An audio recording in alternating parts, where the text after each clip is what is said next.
माँ जी जल्दी चलिए, देखिए आपके घर के बाहर एम्बुलेंस आई है। गायत्री भागती हुई दरवाजे पर आती है। तभी उसकी बहू चांदनी को एम्बुलेंस से बाहर लाया जाता है। हे भगवान, ये मेरी बहू को क्या हो गया? एक्सीडेंट हो गया माँ जी। अरे लेकिन ये कैसा एक्सीडेंट है? चोट तो कहीं नजर नहीं आ रही। अरे माँ जी, दिमाग में अंदरूनी चोट लगी है और ये अपनी याददाश्त खो बैठी है। हैं? मेरी बहू याददाश्त खो बैठी है, अब क्या होगा? अब फिक्र मत करिए, बस इनका अच्छे तरीके से ख्याल रखिए। मैंने दवाइयाँ दे दी हैं, अब मैं चलता हूँ। अगले दिन अब तेरी तबीयत कैसी है बहू? बहू? किसकी बहू?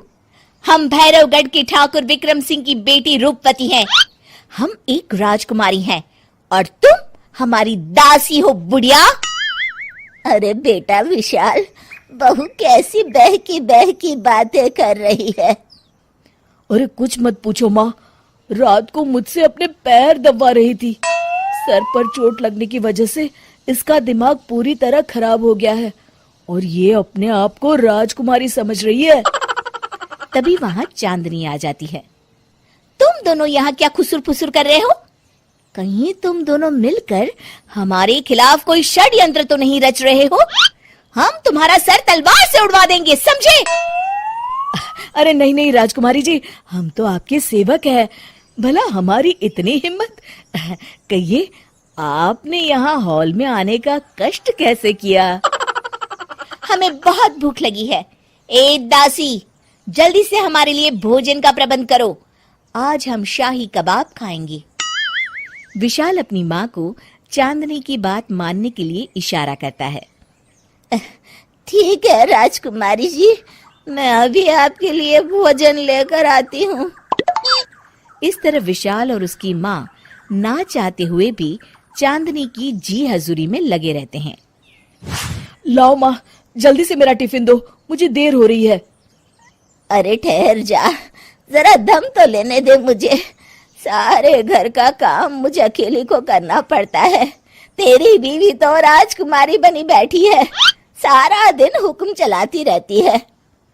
अरे माँ, मेरा भी तो यही हाल है। फिलहाल तुम मेरा टिफिन दे दो, मैं चला। रुको, कहाँ जा रहे हो? अरे मर गया रे, ये कहाँ से आ धमकी? आज हमारा जुहू चौपाटी घूमने का मूड है और हमें अपने लिए नई साड़ियाँ भी खरीदनी है। चलो जल्दी से अपना वाहन निकालो और हमें ले चलो। अरे अब तो मैं गया काम से। अगर आज मैं वक्त पे ऑफिस नहीं पहुंचा तो मेरा बॉस मुझे नौकरी से निकाल देगा। मरता क्या न करता। आखिरकार विशाल चांदनी को घुमाने ले जाता है और चांदनी अपने लिए ढेर सारी शॉपिंग भी करती है। ए दासी, टीवी पर कपिल शर्मा के आने का समय हो गया है, जल्दी से टीवी शुरू करो। अरे वाह, कपिल शर्मा तुझे याद है, बाकी कुछ याद नहीं। बहू तू तो बड़ी चालू लगती है, अपने फायदे की हर चीज तुझे याद रहती है। मैं तो तेरी इस अजीब बीमारी से परेशान हो गई हूँ। अगले दिन, अरे डॉक्टर साहब, आप इतने दिन से मेरी बहू का इलाज कर रहे हैं, लेकिन उसकी बीमारी तो सुधरने के बजाय और बढ़ती जा रही है। अरे माँ जी, ये दिमागी बीमारी है। बेचारी की याददाश्त चली गई है, वापस आने में थोड़ा वक्त तो लगेगा ही ना। गायत्री डॉक्टर से बात कर ही रही होती है कि तभी उसकी पुरानी सहेली शीला वहां आ जाती है। शीला को देख अचानक डॉक्टर घबरा जाते हैं। अच्छा माँ जी, मुझे एक मरीज को अर्जेंट देखने जाना है, मैं चलता हूँ। ये कौन था? अरे अब क्या बताऊं शीला, एक एक्सीडेंट भी मेरी बहू की याददाश्त चली गई है। ये डॉक्टर उसका इलाज कर रहा है। ये डॉक्टर कब से बन गया? अरे ये तो चमन पान वाले का लड़का है, सारा दिन नौटंकी करता रहता है। अच्छा तो ये बात है, अब मैं समझी। मेरी बहू और ये पान वाले का लड़का दोनों मिलकर मुझे बेवकूफ बना रहे थे। चल तू मेरे साथ। गायत्री शीला को एक बड़ा सा डंडा हाथ में देकर अपनी बहू चांदनी के कमरे में ले जाती है। बहू, ये मेरी सहेली है, एक डॉक्टर है। इसने तेरे जैसे न जाने कितनों का इलाज 2 मिनट में कर दिया है।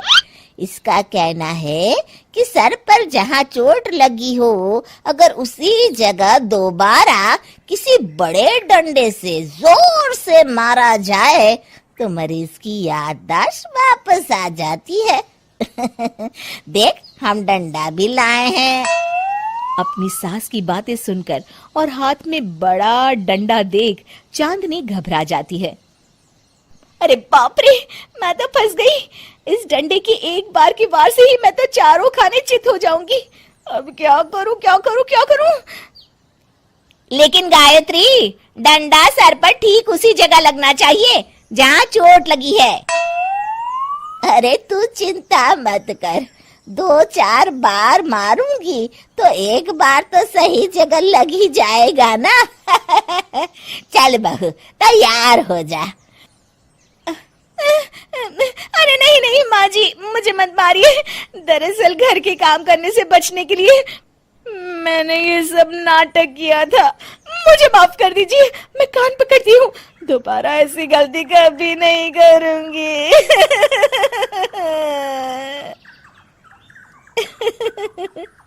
क्यों दोस्तों, कहानी कैसी लगी हमें जरूर बताइएगा।